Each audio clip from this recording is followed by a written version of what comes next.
The clock reads 5:47 a.m. In the pre-dawn mist of rural Nova Scotia, a delivery driver rounds a sharp bend and spots something that feels wrong. A truck sits idling at the forest edge. A man, Daniel Martel, leans over the truck bed, hoisting a heavy bundle before disappearing into the dense tree-line. He is gone for 12 minutes. When he emerges, his hands are empty. That driver didn't know he was witnessing the final chapter of a nightmare, the disappearance of 6-year-old Lily Sullivan and her 4-year-old brother, Jack.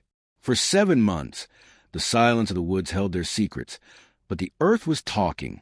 Forensic investigators eventually descended on the Sullivan property, focusing on 3 specific locations hidden from public view. What they found wasn't just dirt. It was a chemical confession. Analysis revealed a spike in nitrogen and a shift in pH levels, telltale signs of organic decay. But the most chilling discovery was adipose sear, commonly known as grave wax. This waxy substance only forms when human tissue decomposes in moist environments. It is a biological fingerprint of death. The soil told the story the children's bodies couldn't. Lily and Jack had been buried there in shallow, temporary graves before being moved. Investigators now had the where, but the how was hidden behind the scrubbed walls of a house that looked a little too clean. The breakthrough they'd been building toward for half a year was finally ready to break the case wide open. But to understand the end, we have to look at the normal family shopping trip that served as the world's last glimpse of 2 innocent children.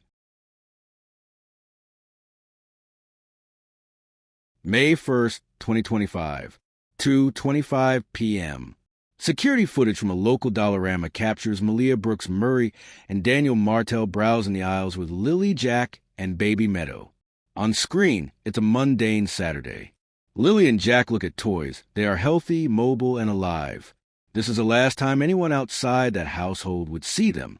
The family returns to their isolated property in Pictou County, a place where the forest is so thick and the neighbors so distant that a scream is easily swallowed by the wind. Investigators began their timeline here, looking for the exact moment the light went out. They found it in the children's digital footprints. Lily and Jack were inseparable from their tablets, usually playing games right up until bedtime.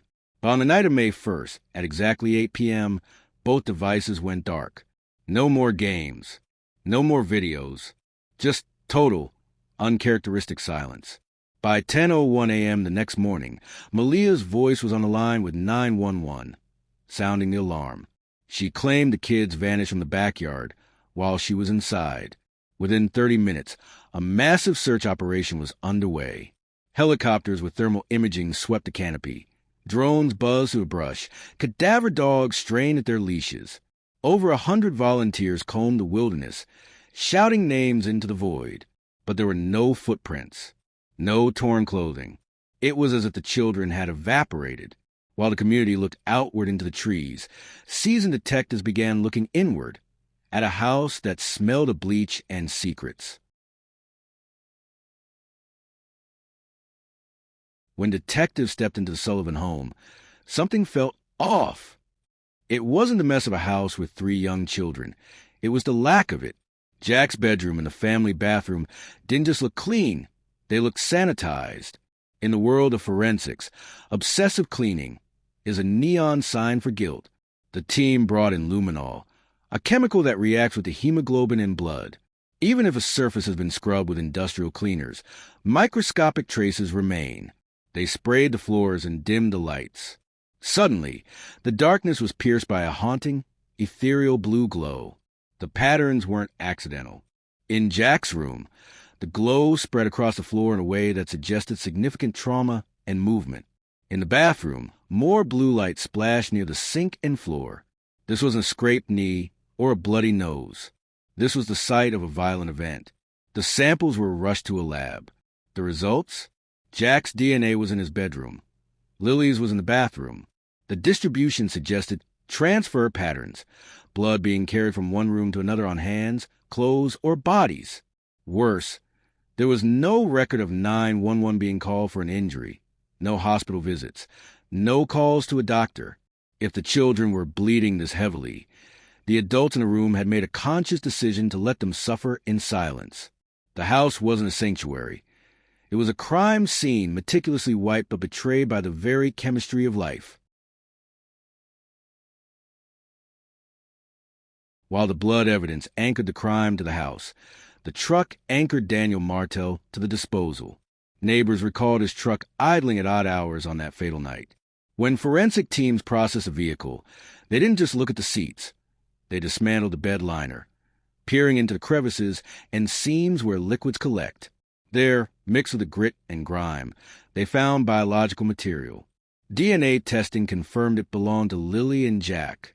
But there was a scientific detail that made the discovery even more damning. The DNA showed postmortem degradation.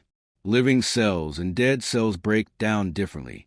The DNA in the truck bed showed the specific fragmentation patterns of tissue that had already begun to decompose. This wasn't a result of kids jumping into the back of a truck to play. This was a result of transporting remains. Entwined with the DNA was soil and plant matter. Forensic botanists identified leaf fragments and twigs from tree species that grew in the woods where the delivery driver saw Daniel, species that were not present on the Sullivan property. This created a physical bridge between the house, the truck, and the burial site. The science was building a cage around Daniel and Malia, but the most shocking revelation was yet to come. This wasn't a moment of madness or an accident gone wrong. The paper trail in digital history revealed that the events of May 1st had been circling on the calendar for over a week. The facade of a tragic accident fell apart when investigators looked at the weeks leading up to the disappearance. On April 24th, 8 days before the 911 call, Malia Brooks Murray did something strange. She requested May 2nd off from work, citing a family matter. She was clearing her schedule for the aftermath before the crime had even occurred. Then came the search histories. On April 26, Malia wasn't looking at recipes.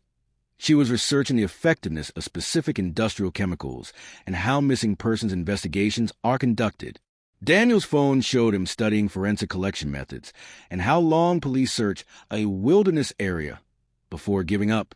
Financial records showed Daniel at a hardware store buying shovels, tarps, heavy-duty garbage bags, and bleach. None of these items were found on the property later. They were single-use tools for a grim task. On the night of May 1st, the house became a laboratory of horror. Smart home data showed an 82-degree spike in the thermostat at 10 p.m. In the cool Nova Scotia spring, they had turned the house into an oven. Why? Because heat accelerates decomposition and dries scrub surfaces faster. At 9:45 p.m., a smart speaker logged a massive noise spike, a sudden, violent sound in a hallway that exceeded the device's threshold. After that, the digital world of the Sullivan home went silent. The planning phase was over. The execution phase had begun. When confronted with a mountain of evidence, Daniel and Malia didn't confess. They adapted. Every time a detective presented a new fact, their stories shifted like sand. When told about the cell phone GPS placing in the woods, Daniel claimed his phone was malfunctioning. When told about the witness, he claimed it was a case of mistaken identity. When Malia was asked about the industrial cleaners, she claimed she just liked to deep clean, despite the rest of the house being a cluttered mess. They were chasing the evidence, trying to stay one step ahead of truth that had already caught them. Now, after 7 months of painstaking work, the Nova Scotia Public Prosecution Service is finalizing the charges.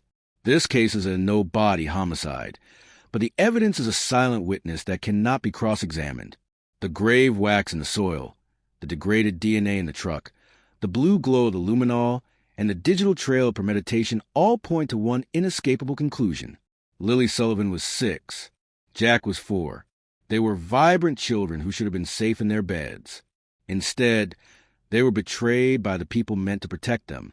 As the legal proceedings begin, the community waits for the final piece of the puzzle, the location of the children's final resting place. The earth has already given up its secrets. Now, it's time for the courtroom to provide the justice.